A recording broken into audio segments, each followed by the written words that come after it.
2014 жылдың соңына дейін құрылыстың 90% еуро талапқа сай болу қажет. ТМД-ға мүше елдің түгелінде құрылыс нысандарына техникалық регламент ортақ әрі бірдей болу керек. Құрылыс және сәулет туралы заңнамаларды біріздендіру керек. Мұндай мәлімдеме бүгін ТМД елдерінің құрылыс қызметі жөніндегі үкіметаралық кеңестің 36-шы отырысында айтылды.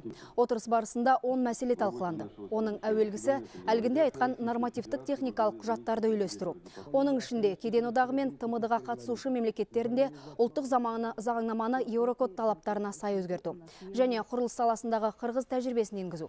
Көрші ел тұрғызған ғимараттар энергияны мейлінше үнемдейді екен.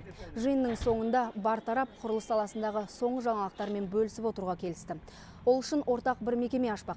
Сондай-ақ Қазақстанның немесе Ресей, Өзбекстанның құрылыс компаниясына ТМД аумағындағы кез келген құрылысқа қатысуға мүмкіндік беру мәселесі де сөз болды осы отырыста.